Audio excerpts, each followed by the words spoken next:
Bien. Sí, está en el coffee break. Bueno, buenos días para todos. Mi nombre es Fernando Gont. Yo soy de Buenos Aires, Argentina. Trabajo para la Universidad Tecnológica Nacional, Facultad Regional AEDO, y voy a presentar los resultados de un proyecto realizado para el UK Center for the Protection of National Infrastructure sobre seguridad en el protocolo TCP. Para que más o menos se entienda la motivación de este proyecto, voy a mencionar lo que sería el estado de la situación previo a la realización de este proyecto. Todos saben que en los últimos 20-25 años se han encontrado una gran cantidad de vulnerabilidades en los protocolos TCP e IP.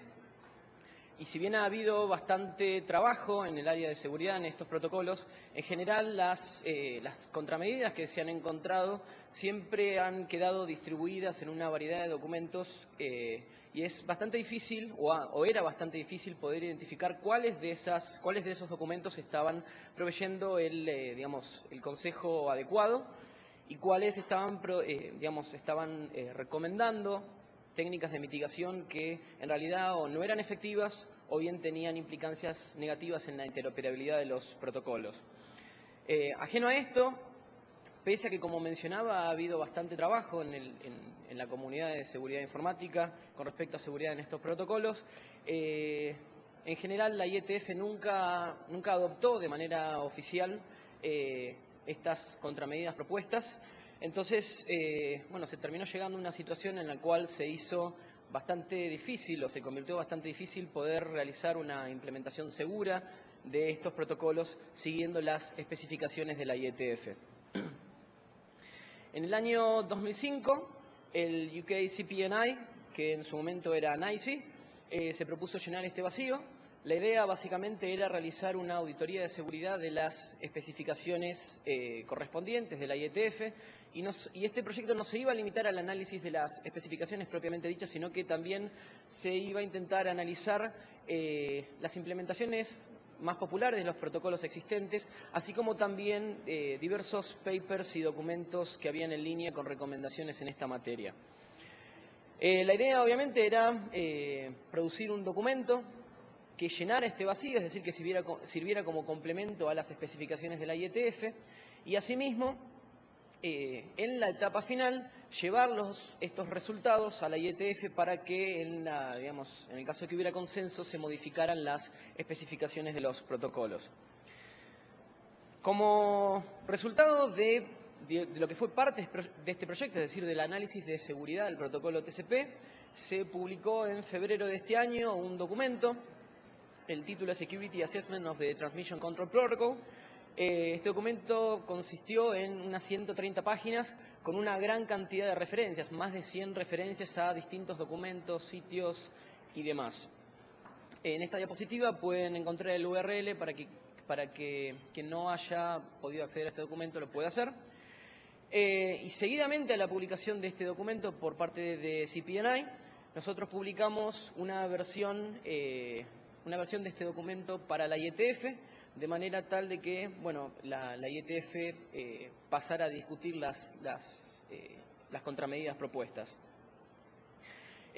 Asimismo, como parte del proceso de cooperación con fabricantes, nosotros hemos tenido bastantes charlas con fabricantes, tanto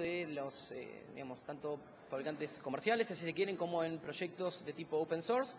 Y hemos discutido una gran cantidad del material que tenemos en estos documentos y estamos en conocimiento de esfuerzos que hay dentro de la comunidad de fabricantes para ir trabajando y, al menos en algunos de los casos, ir incorporando las contramedidas o las recomendaciones propuestas.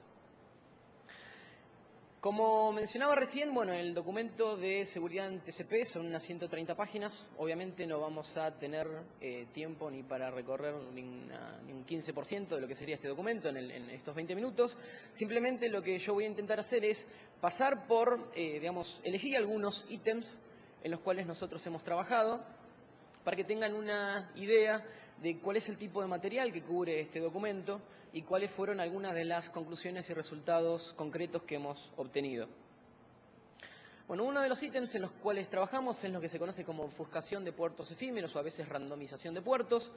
En nuestro documento propusimos o recomendamos la implementación de un esquema de aleatorización que había sido propuesto hace un tiempo atrás en la IETF. Este esquema básicamente es similar a la propuesta que había sido hecha en el RFC 1948 para el caso de la generación de números de secuencia inicial.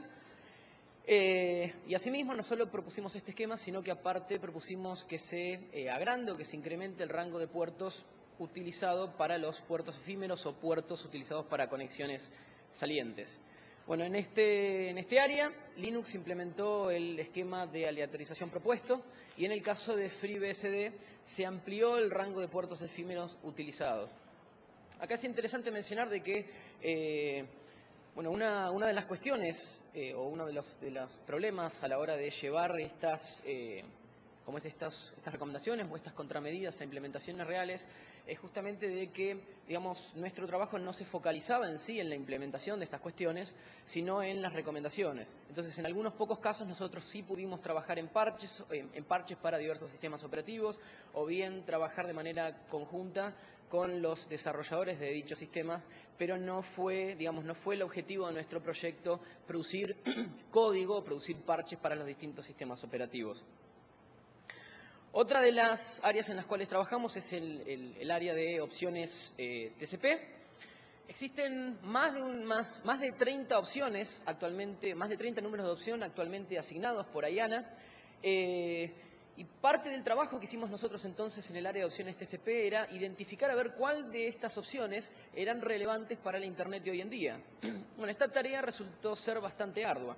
Hubieron algunos casos en los cuales, bueno, las opciones eran popularmente conocidas y eran estandarizadas por la IETF, como el caso de la opción MSS o Windows Scale o Timestamps. En este caso no hubo demasiado inconveniente. Hubieron otros casos en los cuales habían números de opción que habían sido asignados en el pasado o hacía mucho tiempo y la estandarización o la documentación de estas opciones no había sido realizada dentro del ámbito de la IETF. Entonces fue bastante problemático esta cuestión, o sea, fue bastante problemático determinar si estas opciones seguían siendo relevantes o no, o de hecho si alguna vez habían sido implementadas o aplicadas en la industria.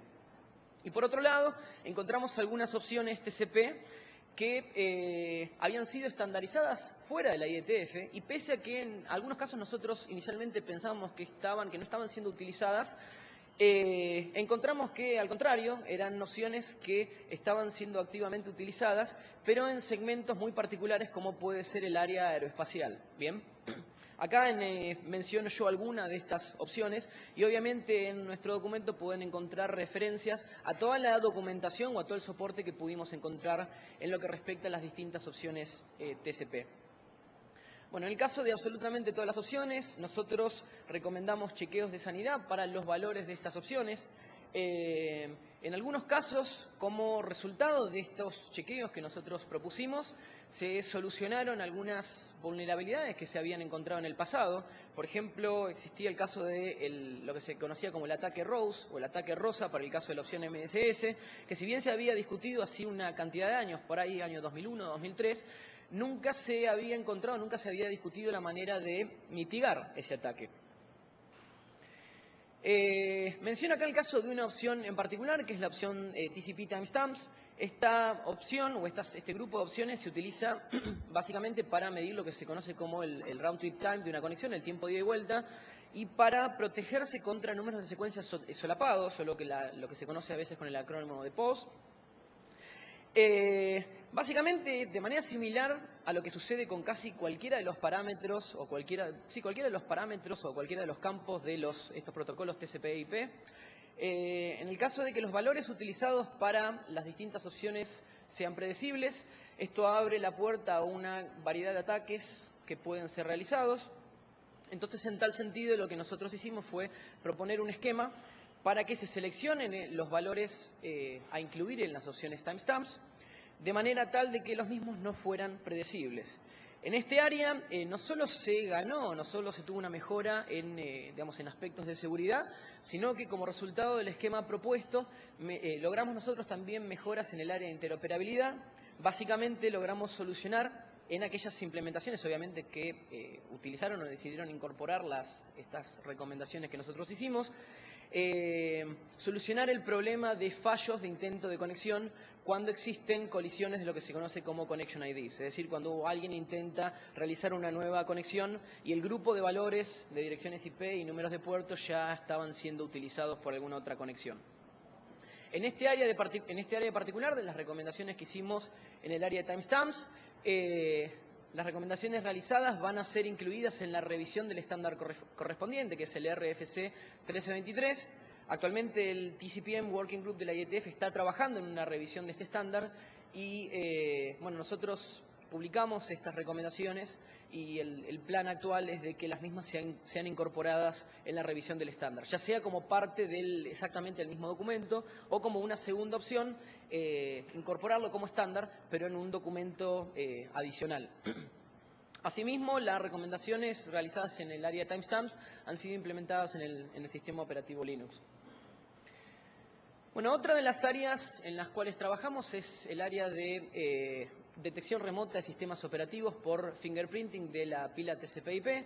Este tema lo había mencionado yo en la presentación que había realizado en estos temas el año pasado, en la reunión pasada del evento LACNIC. Y básicamente el problema que habíamos encontrado, o una situación, si se quiere, problemática que habíamos encontrado, es de que actualmente aquellas herramientas que permiten la identificación de un sistema operativo en base al análisis de cómo responden las distintas pilas TCP/IP a distintos paquetes de prueba, era demasiado bueno. O sea, si uno, por ejemplo, prueba una herramienta como Nmap, va a ver de que distinguen no solo el sistema operativo, sino la versión del sistema operativo con un nivel de detalle que realmente no debería ser tal. En tal sentido, bueno, obviamente el mecanismo o el motivo por el cual estas herramientas funcionan con tal precisión es que básicamente cada sistema operativo y cada versión de cada sistema operativo encuentra su propia forma, por ejemplo, de responder a distintos paquetes de estímulo que uno les envía. ¿Bien? Entonces, lo que nosotros nos planteamos acá es, bueno, ¿es realmente necesario que cada sistema operativo responda de una manera distinta o, por el contrario, es posible unificar la respuesta a los distintos paquetes o segmentos de prueba? Bueno, obviamente acá el contexto era que en muchos casos los sistemas operativos respondían de manera distinta a estos paquetes de estímulo por una cuestión de que habían algunas cuestiones que estaban bastante ambiguas en la especificación de los protocolos. Entonces lo que hicimos nosotros fue intentar unificar criterios y definir, a ver, en el caso de cada uno de los segmentos de prueba, cuál sería la manera más correcta que una implementación de TCP tendría que responder. Bueno, unificamos criterio para los 4 segmentos de prueba que se mencionan en esta diapositiva: la prueba de segmento FIN, el bogus flag test, el sampling de segmentos de RST y la respuesta a segmentos TCP que utilizan el puerto 0.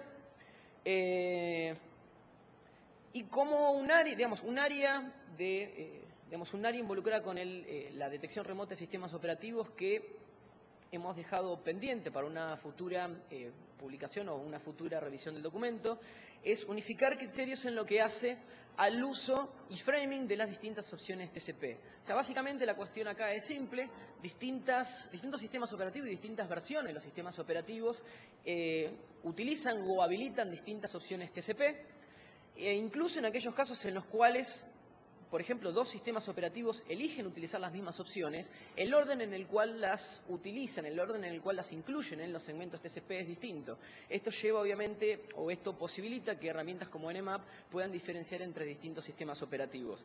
En este caso, el framing de opciones TCP, o qué opciones se deberían habilitar y qué opciones no, lo dejamos pendiente porque básicamente llegar a un consenso o, digamos, unificar criterios, creíamos que era bastante más difícil en este caso que en el caso de los segmentos de prueba que mencionábamos antes.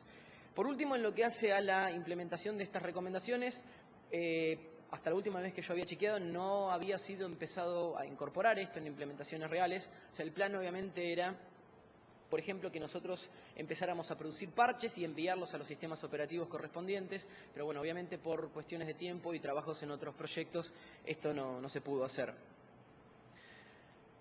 Otro área de trabajo es lo que tiene que ver con el mecanismo de datos urgentes. Básicamente este es un mecanismo tradicional, un mecanismo que viene incluido en el protocolo TCP desde su diseño original.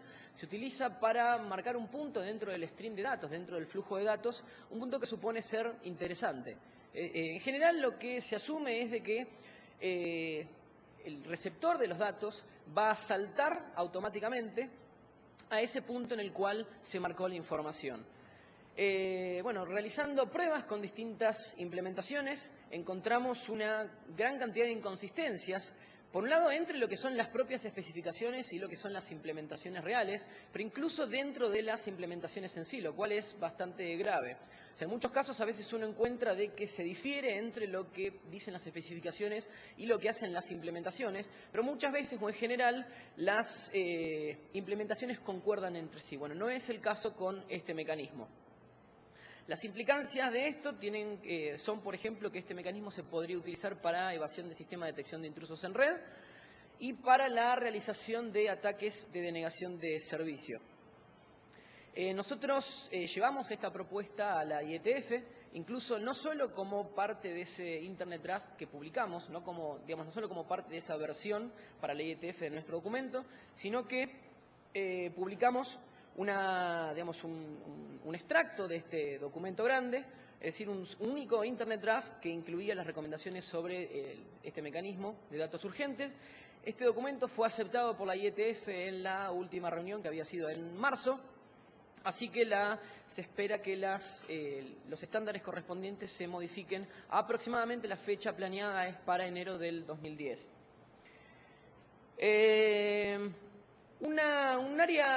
Otro área, digamos, si se quiere, en el cual trabajamos, es todo lo que tiene que ver con manejo de buffers, en el caso de TCP.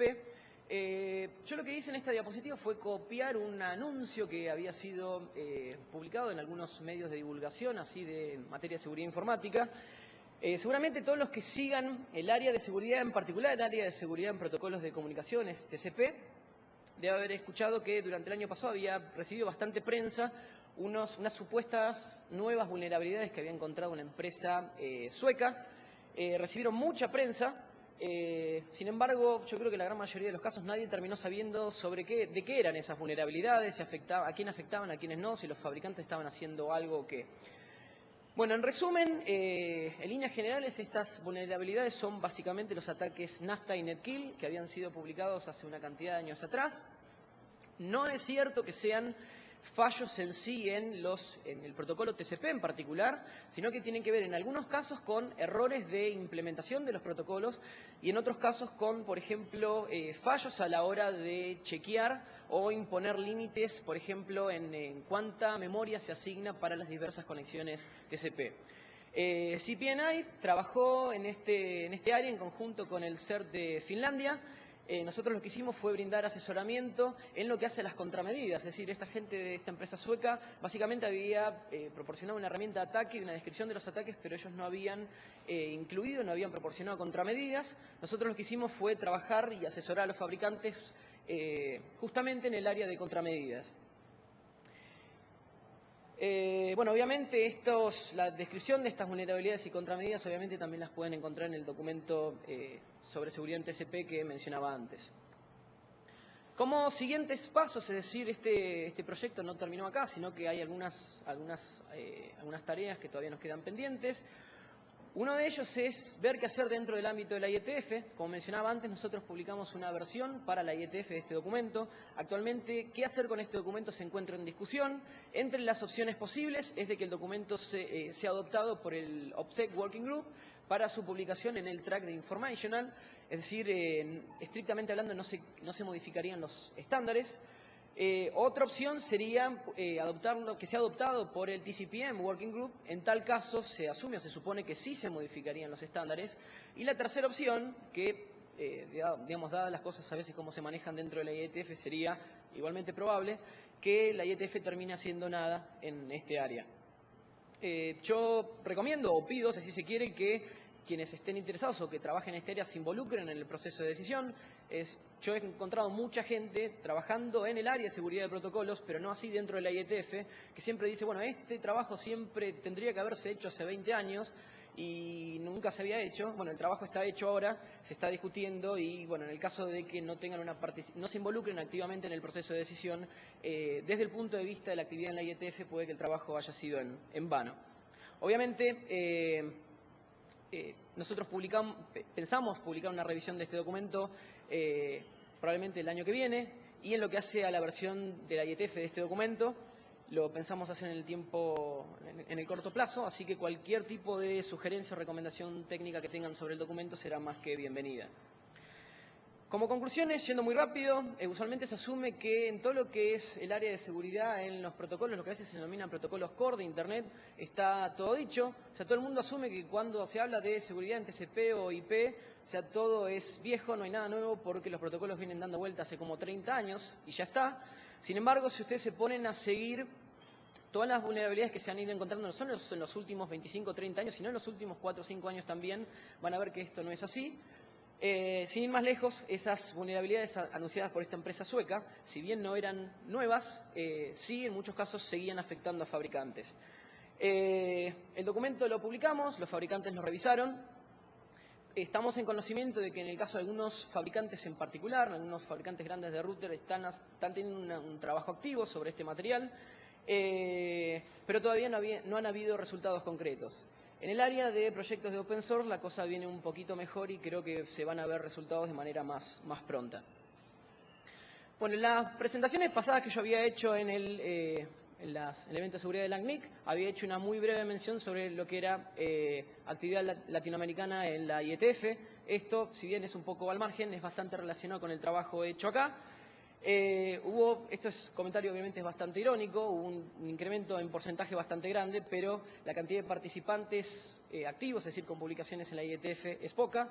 Entonces sería interesante que quienes trabajan en el área se incorporen o intenten tener una participación más activa, ya sea con publicación de documentos o en lo que hace a participar en las discusiones de decisión. ¿Bien? Esta otra diapositiva marca la cantidad de documentos de Sudamérica. Son 6 Internet Draft actualmente, básicamente la misma cantidad de lo que había el año pasado, con 2 RFCs publicados. Esto es en conjunto de todos los países sudamericanos. ¿Bien? ¿Preguntas? Ojo. Hola. Fernando, yo Sí. estuve en una reunión de RPC del IETF ahora. ¿Una reunión de? Del grupo de trabajo del Ajá. TCP y donde presentaron tu trabajo y la impresión que me llevó que como que valoraron tu esfuerzo, valoraron el documento, la extensión, pero como que era mucho para leer, como que lo superaba incluso. El esfuerzo que querían poner en hacer este trabajo, o en revisarlo y en llevarlo por todas las etapas que va a llevar el IETF, aprobar una revisión tan importante o una puesta a punto de lo que es la situación de seguridad de TCP y de IP, ¿no? Aparte dijeron, bueno, estamos con el IP y ya nos manda el de TCP, no vamos a poder es demasiado para leer. ¿Cuál es tu impresión de la efectividad que va a tener, o si en realidad no es más efectivo directamente hablar con los vendedores y con los generadores de software más que seguir este camino que te va a llevar mucho sudor y lágrimas? Bueno, acá nosotros, esto yo lo comenté hace poco cuando se estaba discutiendo en la lista principal de la IETF, en el caso particular del documento TCP, que había alguna gente, en particular personas que venían involucradas hace 25 años o 20 años en la IETF, que creían algunos de que la IETF publique algo en esta materia como un respaldo para el documento en sí. O sea, yo lo que mencionaba es de que la IETF no tiene en particular una buena reputación en el área de seguridad en sí, al menos en lo que hace a los protocolos core. Lo que yo mencionaba es que en lo que hace a los cambios en implementaciones, personalmente que creo, salvo excepciones, que tiene poco que ver con lo que la IETF termina haciendo. ¿Bien? Ahora, personalmente creo, y lo digo desde el punto de vista que participo activamente, en particular en el grupo TCPM, de que esto es algo que se debería haber hecho hace mucho tiempo.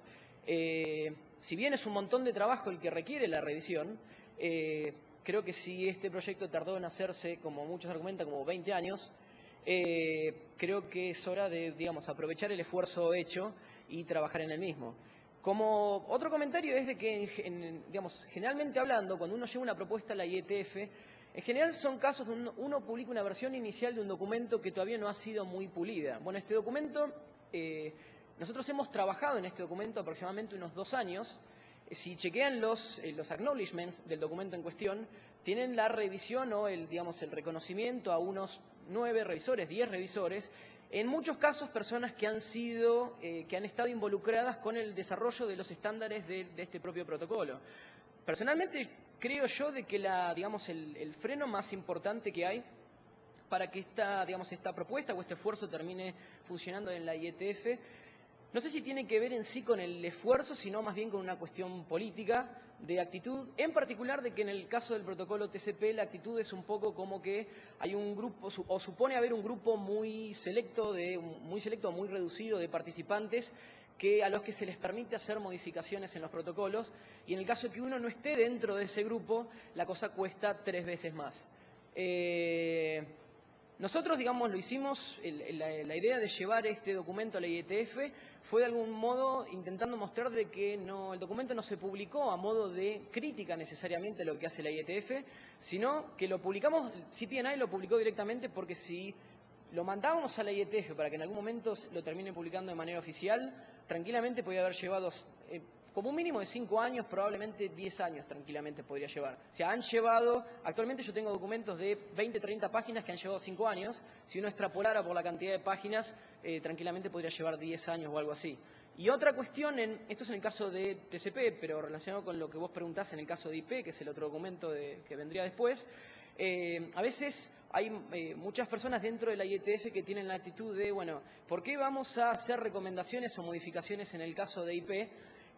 Si ahora tenemos IPv6 e IPv6 va a reemplazar IPv4, no tiene sentido trabajar sobre IPv4 si tenemos IPv6, lo cual es bastante irreal, ¿no? Pero esa es la actitud que uno encuentra en el caso de muchos participantes. Bueno, mis agradecimientos para CPNI por el soporte para este trabajo, a Carlos Martínez, o sea, yo de algún modo jamás hubiera estado involucrado en la CNIC si no hubiera sido por él, y a la CNIC de manera real porque ha requerido el trabajo de un montón de gente en un área o en otra para que yo pudiera haber viajado acá y presentar este trabajo en este evento. Así que gracias.